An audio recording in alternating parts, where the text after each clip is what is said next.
And with the LUC, we have Kevin. You just want to announce yourself, Kevin? Yeah, Kevin McDermott, Land Use Committee. Thanks. Call the order. Next up, the Girdwood Board of Supervisors and its committees are subject to the Open Meetings Act. In front of me, I have an agenda. I would entertain a motion to approve the agenda as written unless somebody has something to change. I'll make a motion to approve the agenda as written. I'll second the motion. We'll just do this by voice vote. All in favor, say aye. Aye. Aye. Aye. Aye. Okay, announcements. The public is encouraged to ask questions and provide comment. Please raise your hand and wait to be acknowledged. Please keep your phone muted until called upon to talk. To help discussions stay productive, please direct your comments to the board rather than other members of the public and keep your comments focused on the business under discussion. Please be respectful of everyone's opinions. These are not more announcements. DOT is gathering comments on plans to improve the Seward Highway and Alyeska Highway intersection. The virtual open house is planned for December 10th, 2020 via Zoom. The draft 2021 Heritage Land Bank Annual Work Program and the 2022 through 2026 5-year management plan is open for 40-day public review period. The public testimony is tentatively scheduled for December 10th. Comments may be submitted to www.hlb.muni.org. The Girdwood Trails Master Plan Public Open House is scheduled for November 19th at 6 p.m. via Zoom. And I think that's what, Friday or Thursday? Thursday. Thursday, yeah, Thursday. This Thursday. So if you're interested in trails, check out that one because that's an important one. Land use, trails, and public safety advisory committees will hold officer elections at their January 2021 meetings. GBOS seats A and B are up for election in the April municipal election. Filing opens January 15th and closes January 29th. Filing packets will be available after December 1. And we're going to go to the agenda. And number 1 on the agenda is discuss community council ex officio structure. And I don't know whether what we want to talk about this.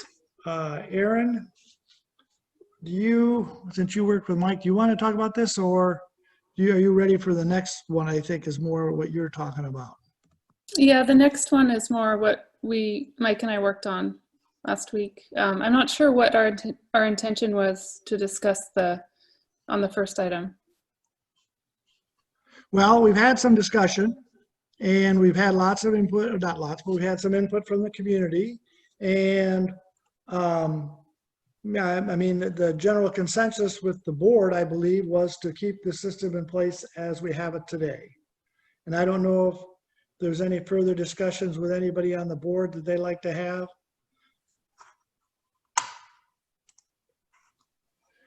Hearing none, go ahead. Sorry, I just recognized Mary and Brian are here now. Okay.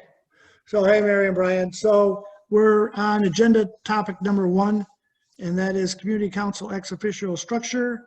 And I've asked if anybody on the LUC or GBOS has anything to add. I mean, we kind of came to the conclusion the community as a whole, we believe, likes the current structure. Hearing nothing from the board, I would entertain any comments from the public. Oh, Kevin, you have your hand up. Yeah, I just thought we'd review that real quick, Jerry, to see why, people, what concerns people had. And my recollection, and correct me if I'm wrong, is, LUC not acting as an actual community council. Perhaps there's a better system. Now, I'm of the opinion that we keep it the way it is. It seems to work pretty well. And, and the LUC actually provides a pretty decent forum for people to talk about, land use issues, obviously, and otherwise. That's my opinion also. I think you stated what's gone on so far.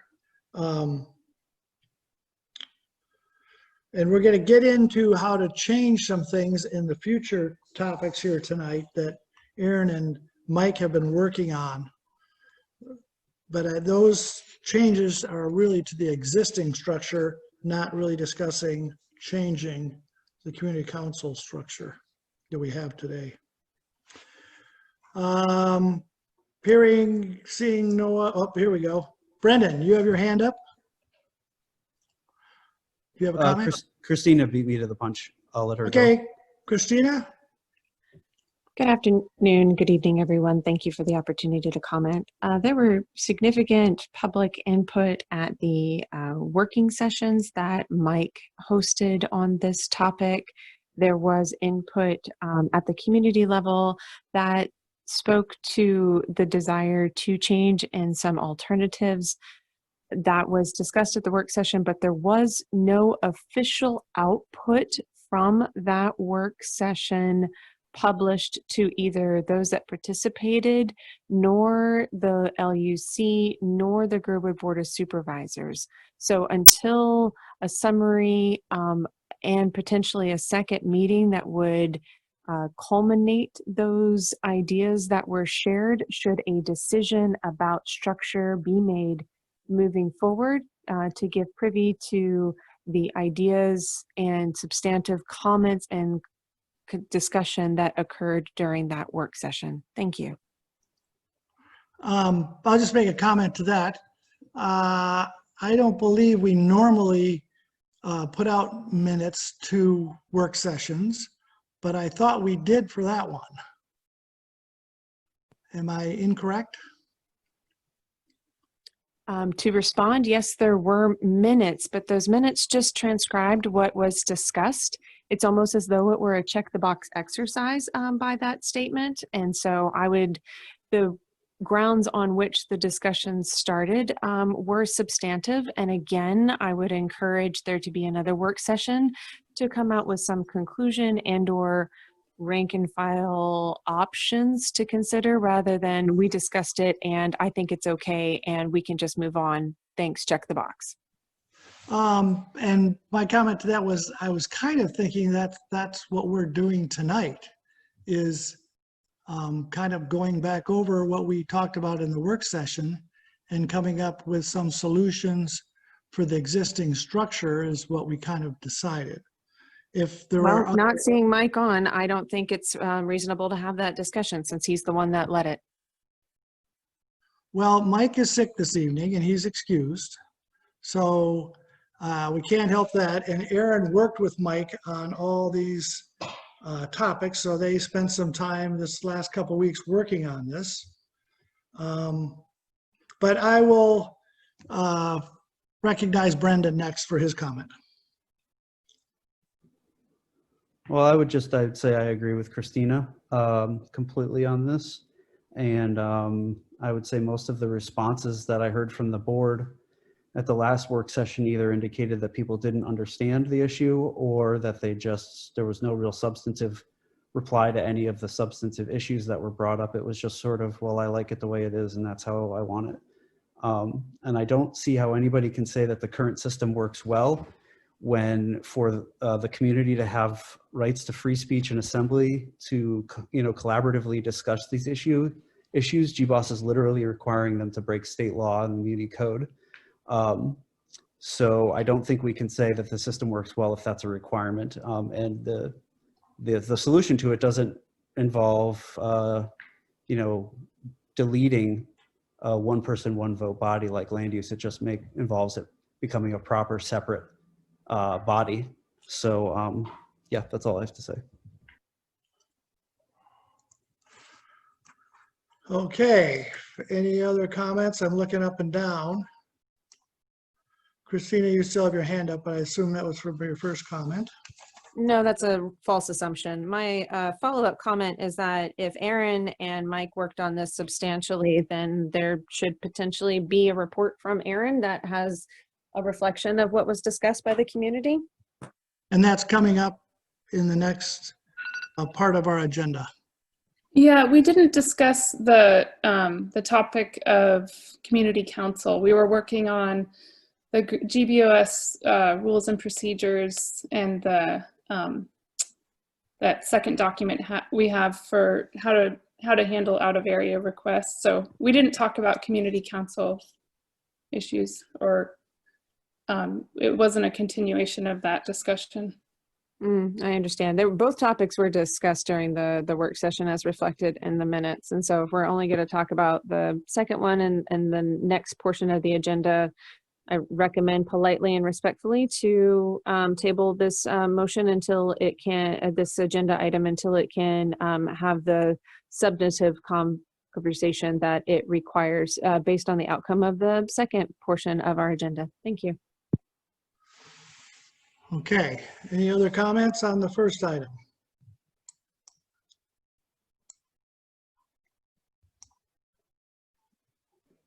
Hi, I raised my hand Yeah. again. This was a re-raise. Okay. Brendan? Yeah, thanks. One thing I guess I would point out too, and I think I noted this to Kyle, but I'm not sure if I noted it to the whole board, so it's worth pointing out as a follow-up to the work session that Christina is referring to. A lot of the discussion, for example, in the presentation that I had raised then about the problems which arise from state law and Muni code regarding the one person, one vote bodies like GTC and things like that. It was stated by Mike that he had thought that those were incorrect, and so therefore the subsequent, issues which fell out of it weren't really relevant. I followed up with the ombudsman to verify that those were correct, and indeed my sentiment was correct. So those problems still stand, which are pretty substantial. Thanks. Thank you.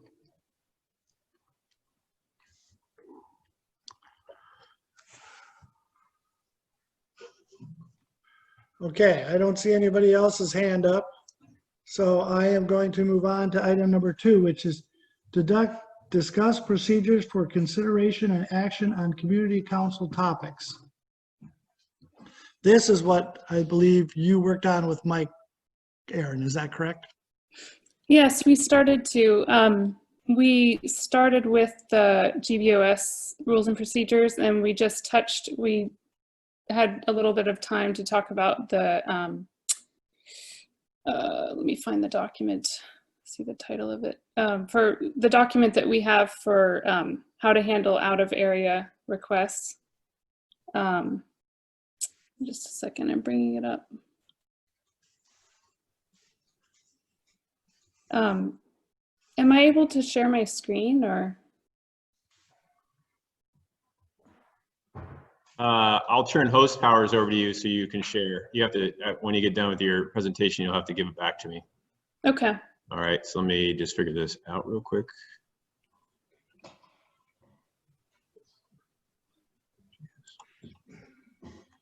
Okay, you are now the host. Okay. Let's see.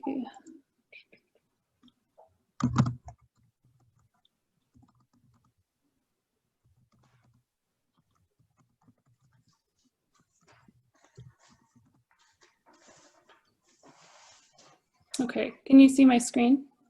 Yes.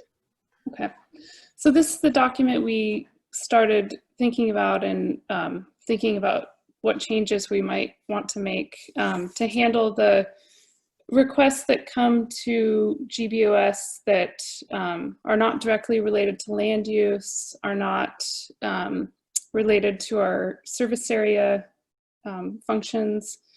And at the last, I believe it was that work session, we started trying to define these different types of requests. And as Mike and I talked through it a few days ago, we're kind of still landing on that any items that come through, that come to GBOS for action, that we would still want them to go through land use at least once to get the one person, one vote community input on them.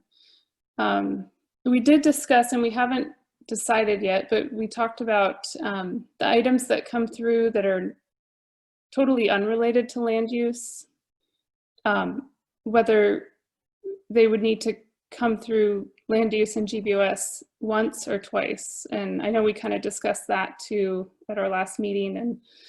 And there was some concern that if some things only have to go through once and other things are twice, then it might become confusing. But I don't know if that's the case for items that are totally unrelated to land use. So we're still kind of discussing that. And then if there's no request for action, if it's like a presentation or information only, then of course the 4-meeting requirement does not apply. I just want to clarify that in this document, because I see a big difference between items coming through that are for action and items that are not. And then we also talked about, and have not finalized, but I'd still like to discuss with Mike a bit more about all items having a GBOS sponsor.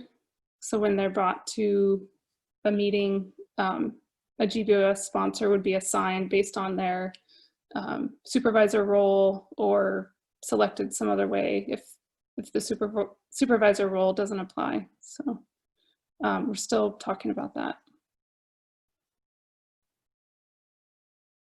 So those are the main items we've discussed. And besides the GBOS rules and procedure updates. We also put together a draft, what are we calling it? Basically code of conduct for all meeting participants at our meetings. And the one we wrote will be adopted if we decide to for GBOS, and then it could also be adopted by subcommittees if they choose to. So I don't know if you want me to share that now, or I was planning on showing it at the GBOS meeting.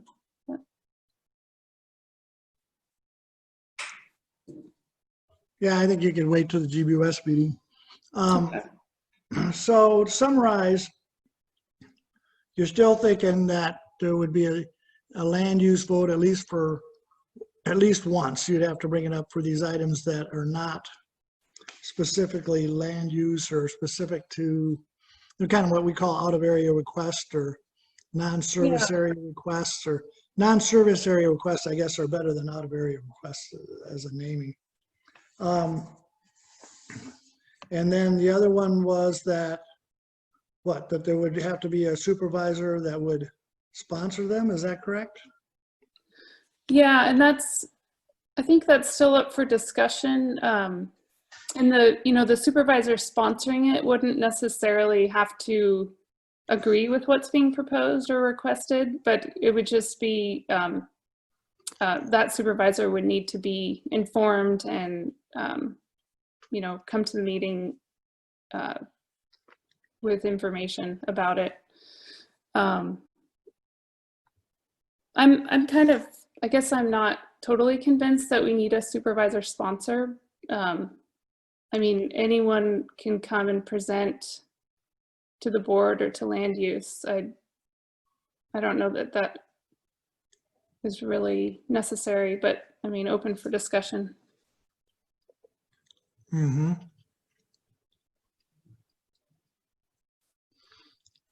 So these non-service area requests, does anybody on either of the boards have any thoughts on whether, if it's not really truly a land use issue, that it should go through land use?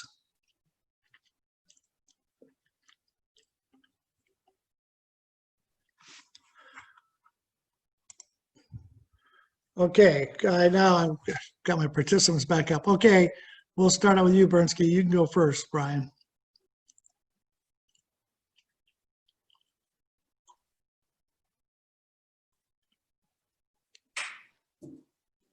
Sorry about the unmute there. I appreciate having those topics come through land use committee. I think it keeps the meetings fairly relevant, and it doesn't seem to add too much to the burden of the meeting. It's got the community council feel going to it, and it gets it out there for some consideration prior to a GBOS meeting. Okay. Kevin, I think you have your hand up. Yeah, thanks, Jerry. Yeah, I agree with Brian on that point. I don't think it's a burden on the land use committee. And also, you know, with the structure of the land use committee being, you know, each attendee is essentially has a vote, you know, I think it makes it a good format. And again, you know, maybe acts as a community council, which then forwards it on to the Girdwood Board of Supervisors. Uh-huh. Any other comments from anybody on the boards?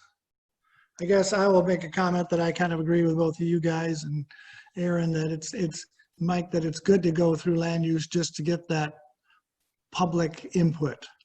And I think that's good for these items. Thank you, Jerry. I echo what the three previous statements were. And I also think just by circumstance, whoever is paying attention to the particular meeting, they're more educated about whatever issues are brought up in the community, whether they're following agendas and minutes or not, but they can feel like they're informed. And if it needs to be discussed, or they can offer opinions and just share it with other people in the community later. So it helps to have it at two separate meetings that don't have all the same attendees. Thanks, Brianna. Any other comments from anybody on the board?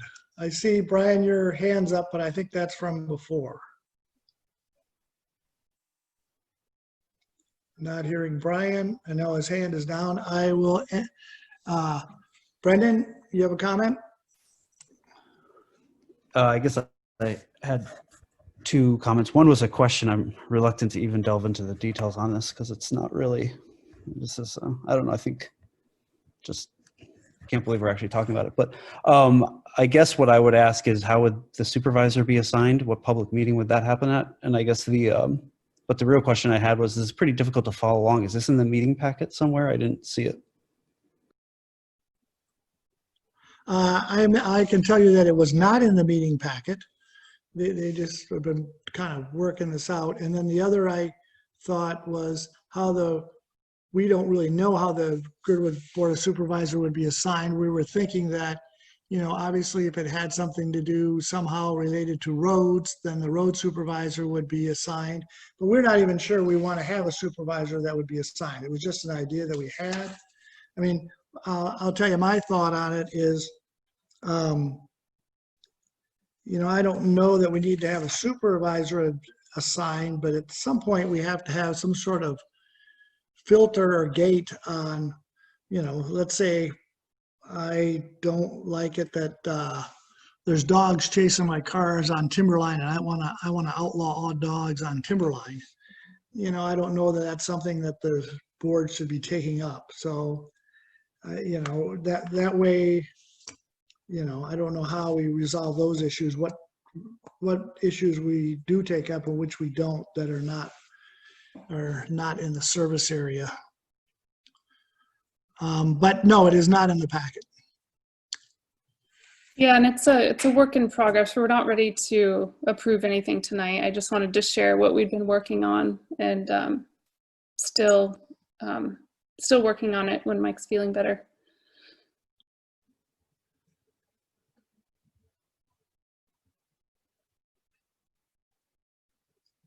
Any other comments? Just from a staff perspective, you know, we're just looking, I think that document was originally created to give us guidance when we get these requests that come in, and just trying to figure out how to handle them. So if anything, we're just hoping for, you know, clear guidance on what the steps are if, you know, you have people coming in requesting these. So I think it's just a procedure thing in the end for us on how to handle. So we get a lot of different things, and sometimes they're resolved before they actually even come to a meeting. You know, it's maybe just a knowledge thing, or they talk to a supervisor and then they're led to a different area to deal with the issue that they have. So in the end, it just helps to give guidance on how we handle each thing that comes in, and then some direction for the board, especially as new board members come down the road. Are there any further thoughts on, items that come to us like the military exercises in where was that, in Cook Inlet, I believe, that type of thing that it's not direct, it's not affecting anything in the valley, but it could have a large effect on people in the valley. Girdwood has an interest in it. Those type of things. Any idea or any thoughts on whether that should be a one land use, one GBOS, or two of each? Because I could see, something like that isn't directly impacting the Girdwood Valley, like the land. I could see possibly just doing one of each meeting. That's something we're still discussing.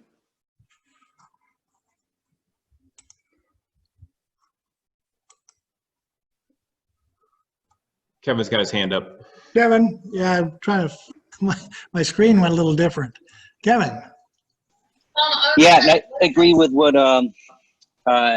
Aaron was saying there. I guess one question I have for Kyle and Margaret is, if somebody from the public comes to ask for something to put on a LUC or GBOS agenda, is there a criteria currently or a filter, or do you guys feel like there's so much coming in it's an issue, or is it usually you guys handle it just as a matter of course?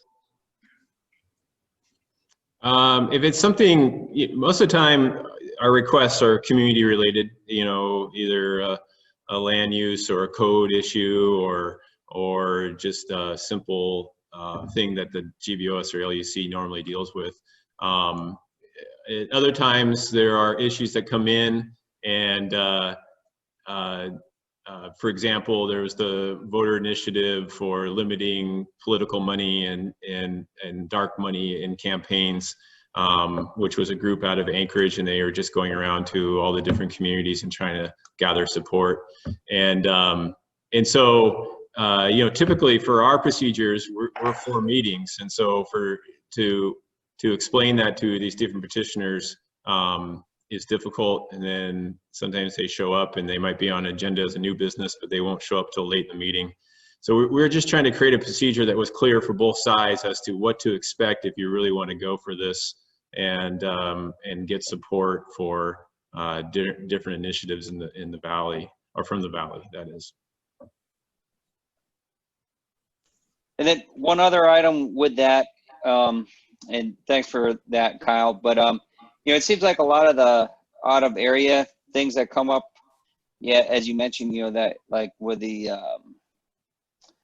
the military exercises and so on, we really don't have any authority. All we're doing essentially is maybe asking the Board of Supervisors to submit a letter to the municipality or whoever. So, I wonder, we can kind of go into this deeper, but at some point, I don't think we, we kind of exceed the authority that the GBOS has. In other words, I see these things as almost more of informative to the public, to get them out there and have them on a, as part of the official minutes of a meeting. Although, I don't think there's much action we can, practically do. And I'll make a comment on that. You're correct. And, some of these things may be better handled outside of GBOS and LUC, where, if you have an issue you're really passionate about, you start a petition and you go around the community and you get all these community members to sign it, and you start a little committee, and then you take it in front of the assembly, and then maybe you come to us. Things like that would be more impactful, I always think, on these things, than just assuming that the Girdwood Board of Supervisor or the Land Use Committee has some sort of power to, influence these things, which we, as you state, we don't have a lot of.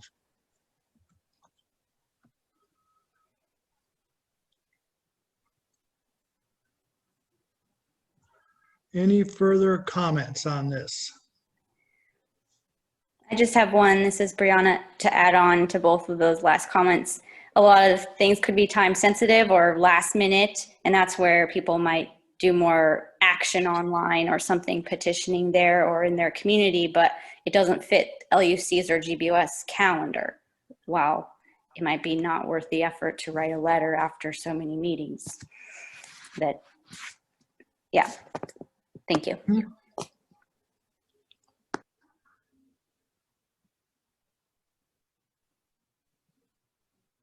Kevin, you have your hand up, but not anymore. Any other comments? I don't hear any.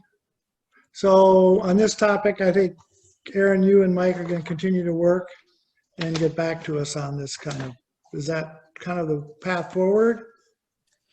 Yeah, that's the plan.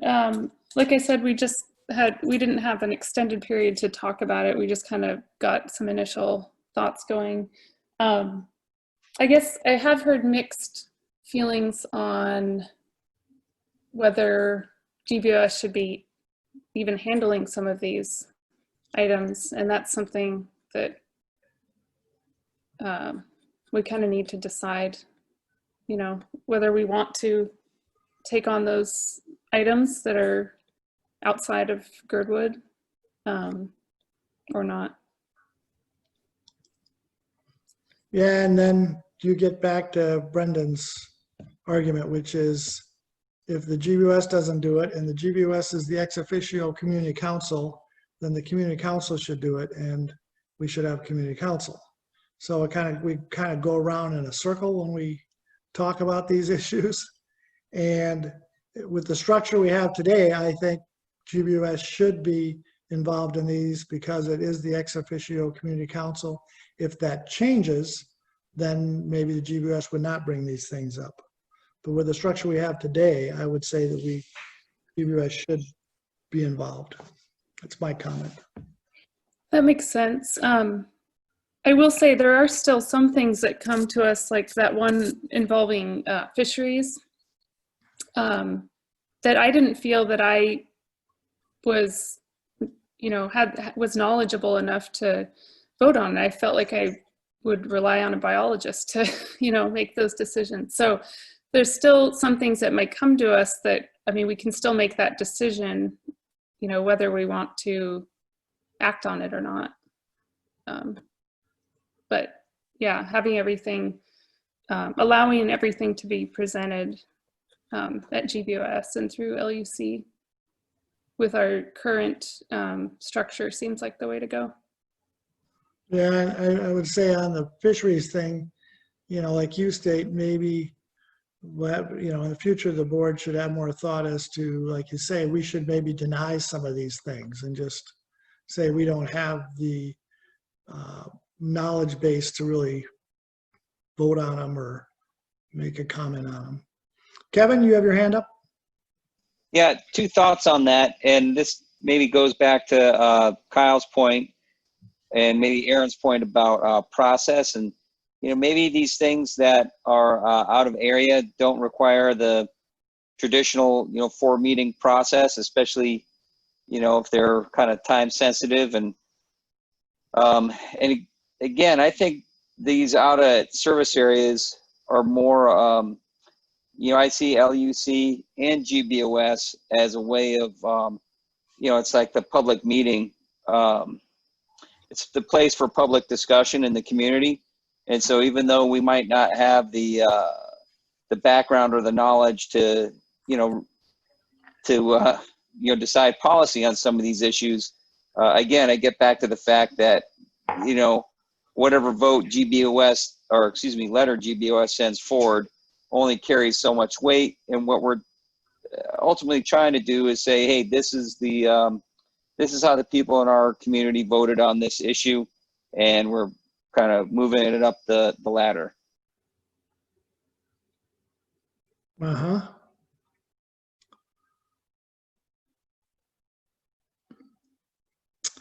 Any other comments?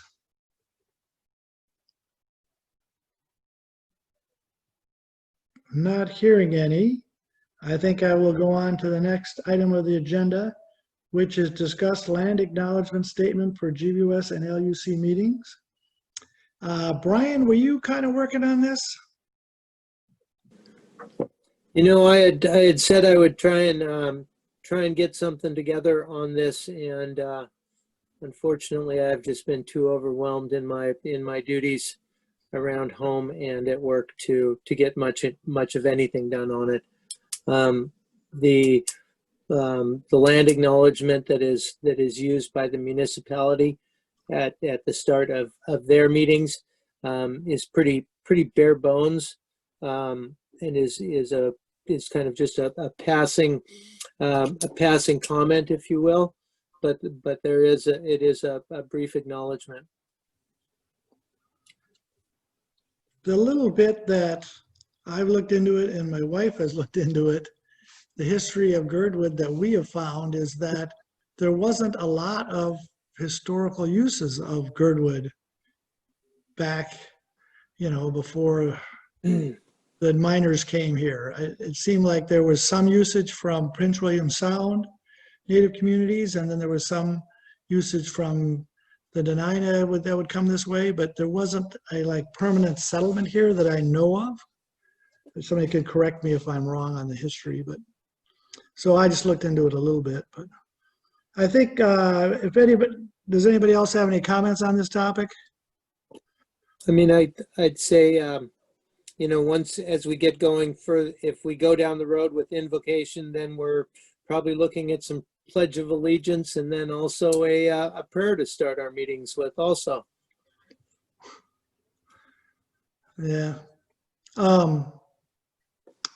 Okay. Looking for other comments and not seeing anybody's hand raised on this item, I think we will, kind of keep it on the back burner, because I know Mike is very interested in it, having something. And so I think we will keep it on the back burner and continue the discussion when Mike's back and healthy, if that's okay with everybody else. Just for clarification, so we're going to table item 1 and 3 for Mike when Mike's here at a later date? Correct. Okay.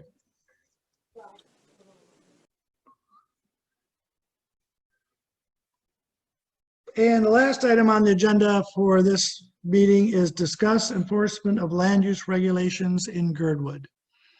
This has come up because of the couple of items that have become before land use in Girdwood.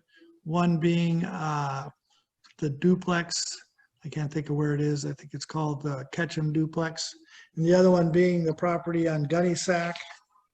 The idea that sometimes our enforcement isn't as good as it could be, or the regulations that Anchorage has in place don't quite fit Girdwood, I guess I could say. I don't have a lot to say on this. Does anybody else? I had a question. Yeah. I guess I was trying to drill down on what people are expecting with land use enforcement. Just from my time here at the Muni, I've come to learn that the land use enforcement is a reactive enforcement, which means they aren't out running around trying to look to enforce codes. Most of the time they're responding to complaints. And that's just because of the staffing levels that they have. I think they have a few enforcement officers for the entire municipality, and one's assigned to certain regions. So we have one officer, his name's Brad Larson, and he's for this region, and I think also South Anchorage, pretty much I think everything south of the permit center that he tends to handle under the direction from the head enforcement officer. So I guess I was just trying to get a better understanding of what maybe expectations were or conceptions were that the enforcement officers would do. Like most recently, we just had a request from LUC about the powder run project, and they responded fairly quickly and were able to do an on-site inspection last Friday and review the complaint about the vegetation that was cleared. They determined that the developer had properly cleared the property, and had retained 25% vegetation as they called out within their permit or within their application package for their conditional use permit. So they were responsive to that request. And then, you know, I think on the duplex issue, once again, they got a complaint, and then that's when they red tagged it over there along those lines. So I guess it's sort of the way the municipality's enforcement works. And so I guess, you know, can find out more, we can get more answers. I will follow up on that a little bit, and that's my comment is that the problem we have is probably not code enforcement. It's a problem of being in front of these projects and getting our comments and our concerns clarified early in the process. And I want to say coherently, but I don't know if that's the right word. I called both the planning department and the code enforcement on the Gunnysack project. And, you know, for the Gunnysack project, you know, it was a conditional use permit. And the one thing that a lot of people don't understand is the conditional use permit, you know, it's a permit by right. In other words, they have the authority to do that, to build 12 units if they wanted on that property. And people think a conditional use permit is like a variance, and it's not. And so there's like these 9 things you have to do to get a conditional use permit approved. Well, some of those things that they need to do to get approved are kind of subjective.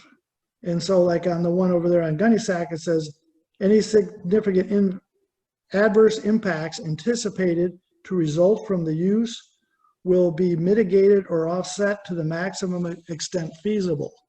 Well, that's hard to figure out whether that group over there mitigated to the maximum extent possible the problems that they were going to cause over there. And it says under there that the staff report was that the developer went and worked with the neighbors to come up with a plan for leaving so much vegetation. Well, you can talk to Dana and you will say, she will tell you that she is not happy with the amount of vegetation next to her property. But so when I talked to the planning department, I said, well, how can we get better input to the planning department for issues we have? And he suggested, you know, the biggest thing is the earlier the better, and the more the better. And specifically, if there's like a conditional use permit where there are 9 different topics that they have to come up and say they will abide by, and if you have something that they aren't abiding in those 9 topics, then you describe them. He says when somebody comes before the planning and zoning and says, I don't like the project to go forward, I only want to have 5 units, the planning and zoning doesn't really listen to that too much. And they don't listen to it at all, really. So my comment would be, on these projects, we need to be more upfront. It's sometimes hard to be. Somebody's got to be on them. But there were 112 public notices sent out on, I can't think of when it was, but it was sometime in June. And by August 3rd, they had 0 responses for the Gunnysack project. So after that, we had a lot of responses. But before that, we didn't have many. So those are my comments. Anybody else have a comment?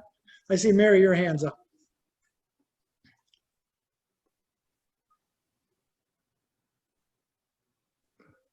You might have to unmute, Mary. Sorry, I couldn't. There you go. My comment is more from leaving, kind of setting aside the Gunnysack project, but looking at the other projects like the duplex that was on the agenda, I think last month. Those kinds of projects are getting really frustrating to hear through land use. We just hear so many projects where people say, oh, well, I didn't know, and my meeting's next week, so I can only do 1 meeting, I can't do 2 meetings, and so on and so forth. And I think from a land use perspective, it would be, I don't know how to fix the problem of people kind of being more educated before they do things in the Girdwood Valley, but I think that from my perspective, that's the frustration for me. I understand it. I have the same frustrations. It's kind of after the fact, ask for forgiveness, not go through the process correctly. Aaron? Yeah, couple things. Now, I do agree, Mary, with your concern and frustration. I wonder if there is a better way that we can get the information out there. I mean, if someone is going to build, they go to the planning, one of the offices in Anchorage, like the planning department, and then does Anchorage refer them back to Girdwood? Do they know that we have our process of 4 meetings here, I wonder? I'll make a quick comment to that. You know, if you are within the land use codes and you believe that you're permitted, in other words, you get a P next to wherever your zone is and that what you're building is permitted, all you need is go in and get a building permit, which is to show where your building is going to be on your site, and post it on your front of your tree, and you're ready to go. I believe that's the way Kevin will actually know this a lot better than I would. So maybe I'll allow Kevin to speak next.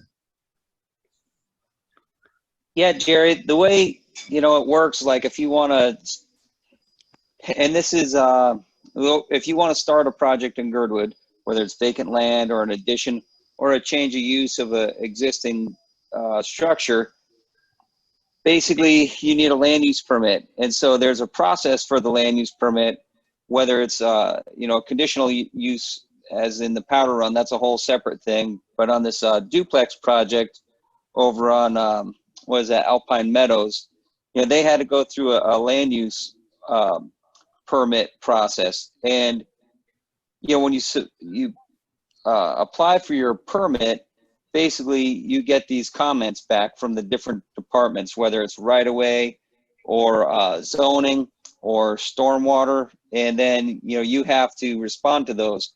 Now, what happened with the specific to that duplex, they had a, not to absolve them or make excuses for them, but the permitting process has been slower than ever this summer.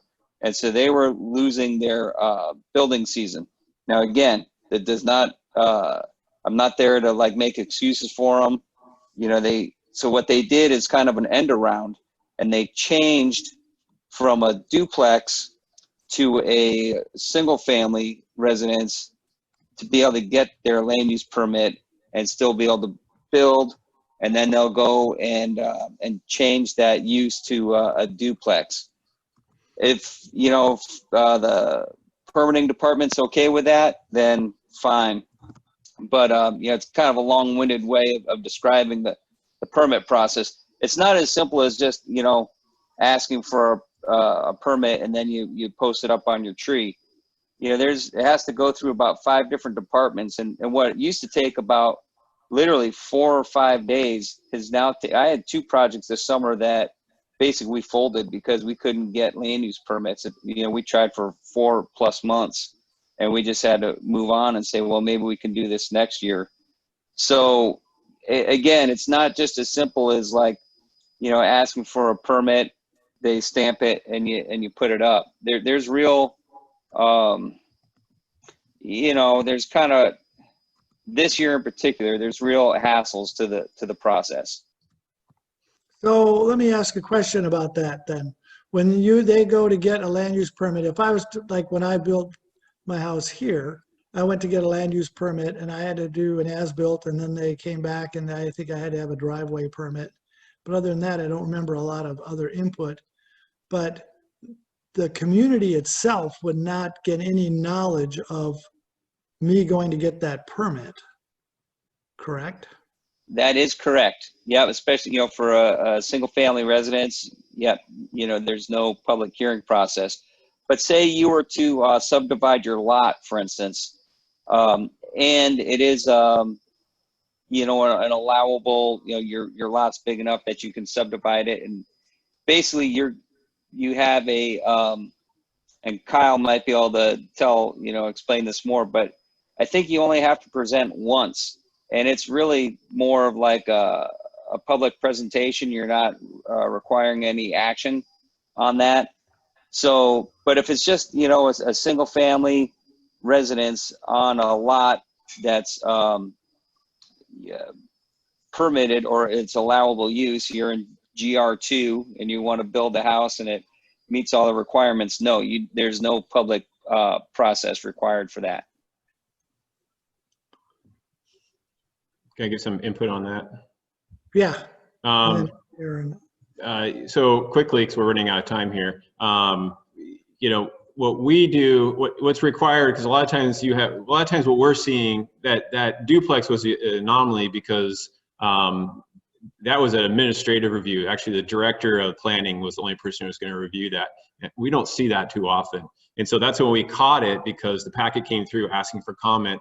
And at that point we said, let's invite the petitioner or the applicant in to explain what they're doing, so that GBOS and LUC could provide comment. And that was time restrictive. But most of the time on like a conditional use permit, a variance, maybe a replat, something like that, it's required, and this changed in code about 4 years ago or 3 years ago, it's required for the petitioner to come to at least one meeting and get input, and they're supposed to get input on their project before they submit their application, because the planning department wants to see what the community thinks. And so a lot of times when they come, we tell them, okay, we're going to introduce you as new business, and then once you submit your packet, then we're going to call you back, because we're going to get a staff packet from planning that says, we want comment on this finalized packet that's been submitted to us from the applicant. And at that point in time, we invite them back to present their case again. So example of Powder Run is Powder Run, they came, they did their initial community council, which at that point they never had to return.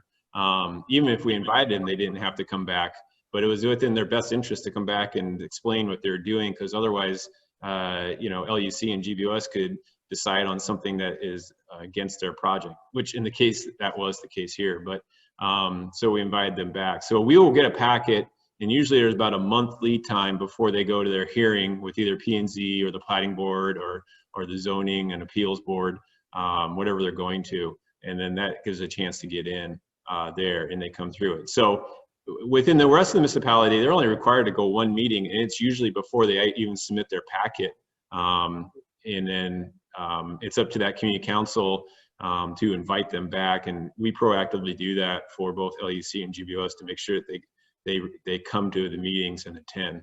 And it's up their choice if they want to attend. They don't have to attend, but their topic or their applicants can be talked about at that meeting.